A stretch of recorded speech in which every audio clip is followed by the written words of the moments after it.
గ్రామ పంచాయతీ ఎలక్షన్స్ గెలిచిందెవరు ఓడిందెవరు ఇదే డిస్కషన్స్ జరుగుతుంది. పొద్దునే లేవంగానే ఇలా చూసిన పేపర్లలో కావచ్చు, మొన్న ఫస్ట్ ఫేజ్ ఎలక్షన్స్ జరిగినప్పుడు తాటికాయంత అక్షరాలతోటి కాంగ్రెస్ కైవసం చేసుకున్న పంచాయతీ సీట్లు అనేసి పెద్ద పెద్ద తాటికాయంత అక్షరాలతోటి రాస్తారు. అసలు నిజంగా గ్రౌండ్ రియాలిటీ ఏంటి? సో ఈ వీడియో చూసే ముందు ఖచ్చితంగా దీన్ని సబ్స్క్రైబ్ చేసుకోండి, షేర్ చేయండి. అలాగే ఈ వీడియో చూస్తున్న వాళ్ళు ఎవరైనా ఒక గ్రౌండ్ రియాలిటీ తెలవడానికి నిజంగా మొత్తం కాంగ్రెస్ పార్టీ కైవసం చేసుకుందా? సపోజ్ ఇప్పుడు సెకండ్ ఫేజ్ గురించి మాట్లాడుకుందాం. ఇప్పుడు ఈ సెకండ్ ఫేజ్కి వచ్చేసరికి సింపుల్ థింగ్, నేను ఎగ్జాంపుల్ చెప్తున్నా. ఎగ్జాంపుల్, ఒక 2000 కాంగ్రెస్ మద్దతుదారులు గెలుచుకుందాం అనుకో సర్పంచ్ సీట్లు. తర్వాత వచ్చేసి బీఆర్ఎస్ వచ్చేసి ఇందులో సరే వీళ్ళు అన్న ప్రకారం ఒక 1370 ఎంత, నేను ఎగ్జాంపుల్ చెప్తున్నా. సరే బీజేపీ ఒక 200, సెకండ్ ఫేజ్ ఇది. సో ఇతరులు మీన్స్ ఇండిపెండెన్స్ ఒక 400 అనుకుందాం, ఎగ్జాంపుల్ చెప్తున్నా. ఓకే, ఇందులో అధికార పార్టీ నిజంగానే సంక్షేమ పథకాలు అద్భుతంగా వీళ్ళు కనుక మేనిఫెస్టోని ఇంప్లిమెంట్ చేసి బెనిఫిషియరీ స్కీమ్స్ అన్నీ కూడా వాళ్ళకి ఇచ్చి ఉంటే నిజంగానే అద్భుతంగా స్వీప్ చేసుకొచ్చింది అనొచ్చు. అయితే ఇక్కడ చూసుకుంటే బీఆర్ఎస్కి ఒక 1370 కావచ్చు, లేదా 1200 అనుకోండి. లేదు ఇక్కడ బీజేపీకి ఉంది, ఇండిపెండెన్స్. ఇవన్నీ కూడా ఏమవుతాయి? ఇవన్నీ కూడా ఇవి ప్రభుత్వ వ్యతిరేకతనే కదా. ఇప్పుడు వీళ్ళకి తెచ్చిపెట్టేవి ఇక్కడ పెట్టిన గ్లోబల్ సమ్మిటో, లేకపోతే ఆడిన ఫుట్బాలో, లేకపోతే ఇక్కడ జూబ్లీ హిల్స్ లెక్క కాదు కదా. ఈరోజు ఖచ్చితంగా ఇంత వ్యతిరేకత కనిపిస్తుంటే దీన్ని మేనేజ్ చేయలేక కాంగ్రెస్ పార్టీ నానా అవస్థలు పడుతున్న వైనం చూస్తుంటే నిజంగా నవ్వాలో ఏడవాలో అర్థం కాని పరిస్థితి.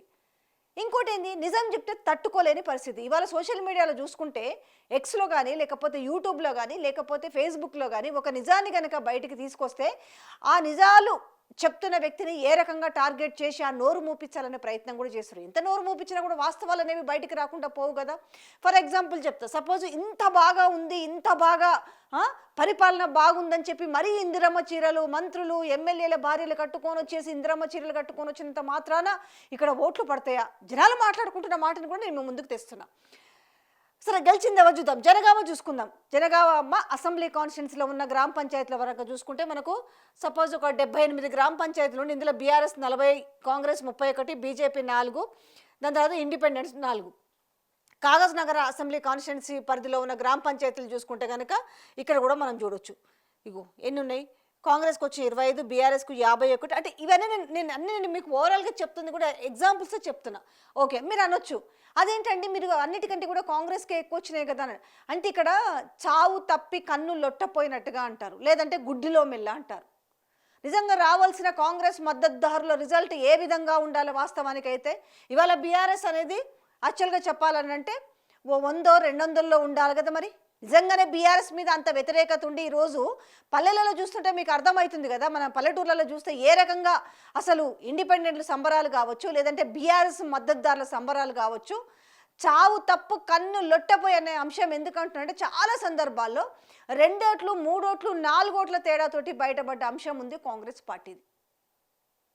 నిజంగా చెప్పాలంటే ఈరోజు అందుకే ఊకదంపుడు ఉపన్యాసాలు చేస్తున్నారు మంత్రులు కూడా. రోజు పీసీసీ చీఫ్ ఏం చెప్తారు, అద్భుతంగా మేము గెలుచుకున్నాము, ఇక నెక్స్ట్ ప్రభుత్వం మాదే. మరొక మంత్రి చెప్తారు కదా, సో అద్భుతంగా ఉంది, నెక్స్ట్ మాదే గవర్నమెంట్. ఇంకా మీరు ఇప్పుడు 2వ సంవత్సరం నుంచి 3వ సంవత్సరం రన్ అవుతుంది కాంగ్రెస్ పార్టీ ప్రభుత్వం అధికారంలోకి వచ్చి. అప్పుడే రానున్న ఎలక్షన్ గురించి మాట్లాడుతున్నారంటే లోపల ఇంటర్నల్ ఒక భయం స్టార్ట్ అయింది కదా. అరే ఏంది ఇంత వ్యతిరేకత ఏంది? యాక్చువల్గా ఇవాళ బీఆర్ఎస్ ఇది యాక్చువల్గా చెప్పాలంటే బీఫామ్ మీద జరుగుతున్న ఎలక్షన్ కాకపోయినప్పటికీ కూడా ఇక్కడ బీజేపీ మద్దతుదారులు, కాంగ్రెస్ మద్దతుదారులు, ఇండిపెండెంట్. దీంట్లో కాంగ్రెస్లో రెబల్ వేసిన వాళ్ళు కూడా ఉన్నారు. ఇక ఉదాహరణలు చెప్పాలంటే కోకొలలు. నేను మ్యాక్సిమం బాక్స్లో వేసే ప్రయత్నం చేస్తా, కొన్ని మీకు కూడా చూపిస్తాను. అంటే ఆఖరికి రోజు బట్టి విక్రమార్క ఇలాకాలో కూడా కాంగ్రెస్ మద్దతుదారులు ఓడిపోయినాడు ఆయన అనేసి గెలిచిన బీఆర్ఎస్ మద్దతుదారున్న వాళ్ళ మీద ఇంటి మీద ఏ రకమైన దాడి చేస్తారో కూడా ఒకసారి చూడండి.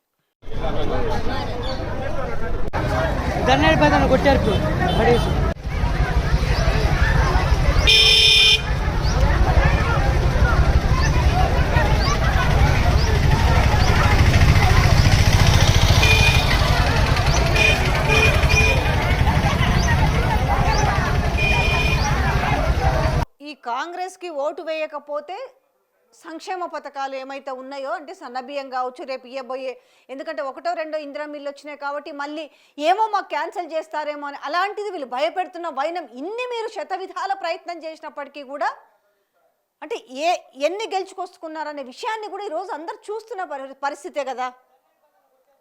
బాజాబ్తో చెప్తారు మీకు ఏకపోతే రావు అనేసి, ఇక నాకు విలువ ఇయ్యలేదనేసి ఈయన ఎవరో అయితే ఆటోమేటిక్గా కండువా తీసేసి ఆయన దుఃఖపడుతున్నది చూడండి ఒకసారి.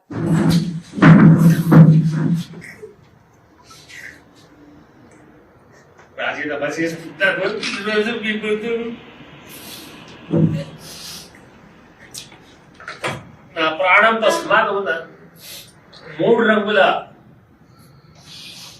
కండవని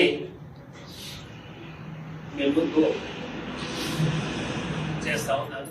ఎక్కడిది ఏడుస్తూ కాంగ్రెస్ పార్టీకి రాజీనామా చేసిన సీనియర్ నేత భూఖ్యా దల్ సింగ్ నాయకిన ఇల్లందు నియోజకవర్గంలో 1987 నుండి కాంగ్రెస్ పార్టీ కోసం కష్టపడినా అయినా కూడా తనను పార్టీ అవమానించిందంటూ కంటతడి పెట్టిన భూఖ్యా దల్ సింగ్ నాయకిన ఇగో ఆయన భార్య ఆయన కలిపేసి చూడండి ఒకసారి. ఎక్కడికిది మాజీ సర్పంచ్ గంగాబాయి కూడా కాంగ్రెస్ పార్టీకి రాజీనామా చేసిన ఆయన కంటతడి పెట్టుకొని నిన్నేళ్ల నుంచి ఉన్నా కూడా నాకు ఇది చేసిరు అనేది. సో ఎట్లుంది అని అంటే పరిస్థితి, ఈ రాపించుకుంటున్న వైనము వీళ్ళు పడుతున్న సోషల్ మీడియాలో కింద మీద పడుతున్న వైనం కావచ్చు, లేదంటే ఇవాళ ఈరోజు మెయిన్ స్ట్రీమ్ మీడియాలో కావచ్చు, లేదంటే వివిధ ప్రధాన వార్తాపత్రికలలో పెట్టించిన బ్యానర్ ఐటమ్ కావచ్చు, ఎక్కడ కూడా బీఆర్ఎస్ కూడా దూసుకుపోతుందని కొన్ని చోట్ల రాసినా కూడా అసలు ఎందుకు దూసుకుపోతుంది బీఆర్ఎస్, కాంగ్రెస్ పార్టీ ఎందుకు కుంటి నడక నడిచింది, ఏం జరుగుతుంది అసలు ఊర్లల్లా,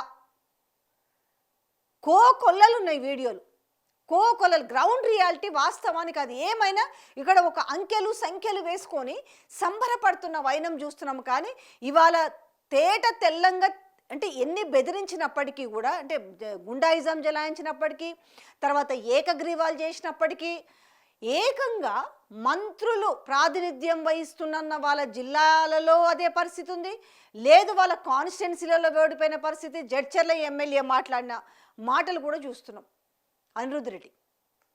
సో ఎవరి బాధ వాళ్ళకే ఉంది. కానీ బాధ ఎందుకు అంటున్నానంటే ఇక్కడ చెప్తున్న దానికి చేస్తున్న దానికి కంపారిటీ మిస్ అయ్యింది. ఇక్కడ ఆ మిస్ అయిన వైనం చూస్తున్నాం. ఇగోది నా సొంత ఊరి వాళ్ళే నన్ను ఓడించి నా గుండెల మీద కొట్టిరు జడ్చర్ల కాంగ్రెస్ ఎమ్మెల్యే అనిరుద్ధ్ రెడ్డి. ఈ రోజు నేను డెవలప్ చేసుకుంటూ పోతున్నాను. రంగారెడ్డి గూడెంలోనే నా సొంతూరు అని చెప్పి 1,50,00,000 రూపాయలు ఇచ్చినారు. కానీ నా సొంతూరులే నా గుండెల మీద కొట్టినారు అందరు కలిసి. ఏంది అంటే వేరే బయట నుంచి వచ్చేసి అనిరుద్ధ్ రెడ్డిని ఓడగొడితే, అంటే ఇప్పుడు ఎవరి మీద ఇప్పుడు ఈయన కంప్లైంట్ చేస్తున్నట్టు కావలసుకొని వాళ్ళే సొంత పార్టీ వాళ్ళే ఇది చేసినట్టుగా అనిపించట్లే. సో ఇది పరిస్థితి. బ్రేకింగ్ న్యూస్ ఇంకొకటి, సర్పంచ్ ఎన్నికల్లో గెలిచి రెచ్చిపోతున్న కాంగ్రెస్ నాయకు తనకు వ్యతిరేకంగా పోటీ చేసిన బీఆర్ఎస్ సర్పంచ్ అభ్యర్థిని ట్రాక్టర్తో ఢీ కొట్టిన కాంగ్రెస్ అభ్యర్థి. కాంగ్రెస్ ప్రభుత్వంలో అధికారంలో ఉన్నది నన్ను ఎవరేం చేయలేదని చెప్పి మరీ దాడి చేశారని ఈ విజువల్. ఇట్లాంటి విజువల్స్ అయితే ఎన్నున్నాయి, ఎందుకంటే వాళ్ళు కూడా బాగా ఇప్పుడు అవేర్నెస్ అయ్యారు. ఇమ్మీడియట్లీ కూడా ఇది ఎక్కడ ఇందాక మీకు చూపించిన కదా వీడియో, బట్టి విక్రమార్క ఇలాకాలో ఓడిపోయిన కాంగ్రెస్ సర్పంచ్ అభ్యర్థుల దౌర్జన్యాలు. ఇది ఎక్కడంటే ఇది మరీ దారుణం ఏంటంటే అభ్యర్థి ఇంటిపై రాళ్ళు కర్రలతో దాడికి పాల్పడిన స్థానిక కాంగ్రెస్ నాయకులు. ఇది ఖమ్మం జిల్లా ముదిగొండ మండలం లక్ష్మీపురం గ్రామంలో 2వ విడత పంచాయతీ ఎన్నికల్లో గెలుపొందిన బీఆర్ఎస్ అభ్యర్థి సలీమా. ఈ నేపథ్యంలో సలీమా ఇంటిపై కర్రలు రాళ్లతో దాడికి పాల్పడిన ఓడిపోయిన కాంగ్రెస్ అభ్యర్థి అనుచరులు. ఇగో ఇది పరిస్థితి. అంటే నేను ఎంతసేపు దేనికి చెప్తున్నానంటే ఊరికనే పైకి భీంకాలు పీరుతున్నాం కాదు. అసలు ఎందుకు ఈ పరిస్థితి నిజంగా చెప్పాలంటే అధికార పార్టీ ఉందంటే స్వీప్ చేయాలి వాస్తవానికైతే. ఈరోజు ఇంకా బీఆర్ఎస్ పార్టీకి 30% వచ్చిందో, లేకపోతే 25% వచ్చిందని, లేకపోతే మాకు 50 వచ్చిందని చెప్పుకుంటారు కదా. నిజంగా చెప్పాలంటే ఆ చెప్పుకుంటున్న వాళ్ళైతే సిగ్గుపడాలి ఒక రకంగా. ఎందుకు గ్రామాల్లో, ఎందుకంటే జూబ్లీ హిల్స్ బై ఎలక్షన్ గెలిచినంత ఈజీ కాదు కదా, రిగ్గింగ్ చేసుకున్నంత ఈజీ కాదు కదా, దొంగ ఓట్లు చేసుకున్నంత ఈజీ కాదు కదా. ఇక్కడ పోలీసు వాళ్ళని అడ్డు పెట్టుకొని అధికారులను బెదిరించి యథేచ్ఛగా ఒకవైపు ఇక్కడ పోలింగ్ అవుతుంటే ఒకవైపు అక్కడ డబ్బులు పంచుకుంటూ బాధ్యత కలిగిన ఎంపీ స్థానంలో ఉన్న వాళ్ళు, మంత్రుల పొజిషన్లో ఉన్న వాళ్ళు కూడా ఇళ్లకి పిలిచే డబ్బులు పంచి రిగ్గింగ్ చేసిన వైనాన్ని కూడా చూసినాం. కానీ అంత ఈజీ కాదు కదా ఊర్లలో. మ్యాక్సిమం ప్రయత్నం చేసినప్పటికీ కూడా ఈరోజు నిజంగా చెప్పాలంటే ఒక విధంగా చేతనైనంత గ్రామస్తులు కాంగ్రెస్ పార్టీ వాళ్ళని కొంతమంది దొంగలని తరిమి కొట్టిరని చెప్పాలి. ఇది వాస్తవం. దీన్ని ఎవరు అవుననకపోయినా ఇలా కాంగ్రెస్ పార్టీ వాళ్ళ మెప్పు ఎవరికీ అవసరం లేదు. నేను చెప్తున్న వార్త, this is the fact. Maximum ఈరోజు ఎంతో కొంత బేసిక్ చదువుకోలేని వాళ్ళు కూడా ఈరోజు సోషల్ మీడియా చూస్తుంటే దాంట్లో అర్థమవుతుంది ఏం జరుగుతుంది. ఈ ఊరోడికి ఎక్కడో దూరంలో ఉన్న ఈ చివర నల్గొండ జిల్లాలో ఉన్న వారికి ఆ చివర్లో ములుగు జిల్లాలో ఉన్న ఊర్లో ఏం జరుగుతుందో కూడా మ్యాక్సిమం ఇవాళ తెలుసుకునే సిచ్యువేషన్ వచ్చింది. కాబట్టి ఈరోజు ఓవరాల్గా అర్థమవుతుంది. ఇదే పరిస్థితి, ఈ పరిస్థితిలో నిజంగా చెప్పాలంటే ఇప్పటికిప్పుడు ఎలక్షన్లు వస్తే ఎట్లుంటుందో పరిస్థితి అర్థం చేసుకోవచ్చు. నేను చెప్తున్నా కదా, ప్రతిదీ కూడా మీరు జూబ్లీ హిల్స్తో కంపేర్ చేసి చూసుకోవద్దు. ఇవాళ ఏమనుకున్నారంటే మనకు జూబ్లీ హిల్స్లో మనం కొట్టేసినాము, రిమైనింగ్ అన్నీ అట్లనే అనుకుంటున్నారు. కానీ ఈరోజు మద్దతుదారులనే ఈరోజు బెదిరించి భయపెట్టి గూండాయిజం చేసి ఆఖరికి హత్యలు చేయించే పరిస్థితి, హత్యలు చేసుకునే పరిస్థితి వచ్చినప్పటికీ కూడా వీరోచితంగా పోరాడి ఇలా గ్రామాలలో తరిమి కొడుతున్నారు. ఇవాళ మంత్రులు దేనికి రాబోయే ఎలక్షన్లలో కూడా ఇప్పుడు థర్డ్ ఫేజ్ గురించి మాట్లాడతలేరు. ఎందుకంటే ఫస్ట్ ఫేజ్ అయిపోయింది, సెకండ్ ఫేజ్ అయిపోయింది, థర్డ్ ఫేజ్ 17th ఉంది కదా. ఈరోజు థర్డ్ ఫేజ్ గురించి మాట్లాడాలి. ఫస్ట్ ఫేజ్లో ఇన్ని గెలుచుకున్నాము, సెకండ్ ఫేజ్లో ఇన్ని గెలుచుకున్నాము, థర్డ్ ఫేజ్లో మొత్తం క్లీన్ స్వీప్ చేస్తామని చెప్పాలి. దీని తర్వాత జెడ్పీటీసీ ఉన్నాయి కదా, ఎంపీటీసీ జెడ్పీటీసీలు ఉన్నాయి కదా, దాని తర్వాత జిహెచ్ఎంసీ ఉంది కదా, దాని తర్వాత ఈ అనర్హత బయటపడిన వాళ్ళకి బై ఎలక్షన్ వస్తుంది కదా. ఇవన్నీ పక్కన పెట్టేసి అప్పుడే మేము మళ్ళీ జనరల్ ఎలక్షన్స్లో అధికారంలోకి వస్తామంటే ఒక భయం పుట్టుకుంది. ఇవాళ ఎవరైతే డబ్బులు ఖర్చు పెట్టి ఇట్లా మంచినీళ్ళలాగా ఖర్చు పెట్టినా కూడా సొంత ఎమ్మెల్యేలు ప్రాతినిధ్యం వహిస్తున్న దగ్గర గెలవని పరిస్థితులు ఉన్నాయి. అది బట్టి విక్రమార్క ఇలాఖ అయితేంది, పొంగులేటి ఇలాఖ అయితేంది, యశస్విని రెడ్డి ఇలాఖ అయితేంది, ఇటు పోతే మనకు మహబూబ్నగర్ ఉమ్మడి మహబూబ్నగర్లో అయితేంది. ఇట్లా చూసుకుంటే ఇప్పుడు ఇంత మాస్ లీడర్ అని చెప్పేసి మాట్లాడిన కోమటిరెడ్డి ఇలాఖలో కూడా ఎంత దుర్మార్గం చేసినా కూడా మ్యాక్సిమం ప్రయత్నం చేసి, ఇంకా దౌర్భాగ్యం అంటే ఒక సర్పంచ్ ఎలక్షన్స్లకి స్వయాన ముఖ్యమంత్రి పోయి ప్రచారం చేసినా కూడా వచ్చింది ఏందయ్యా అంటే ఇది అవునా కాదా? మేము ఇది చూస్తున్న వాళ్ళు ఏం జరిగింది మీ గ్రామాలల్లో, మీ ఇలాకలల్లో ఏం జరిగింది అనేసి మీరు కామెంట్ రూపంలో తెలియజేయండి. నిజాన్ని నిర్భయంగానే మాట్లాడుకుందాం, ఏముంది ఇంట్లో అబద్ధం ఎందుకు చెప్పాల్సిన పని ఏం లేదు కదా. వాస్తవమే, కాంగ్రెస్ మద్దతుదారులవే ఎక్కువ వచ్చినాయి రాష్ట్రంలో, అది ఒప్పుకోవాల్సిన అంశమే. కానీ ఇంతతోటే సంబరపడే అంశం ఎందుకు దాపురించింది? ఇవాళ కేవలం ఇందిరమ్మ చీరలు మాత్రమే ఇచ్చినాము, ఎమ్మెల్యేలు కానీ లేకపోతే కొండా సురేఖ గ్లోబల్ సమ్మిట్కి కట్టుకపోయినంత మాత్రాన ఓట్లు రాలుతాయా?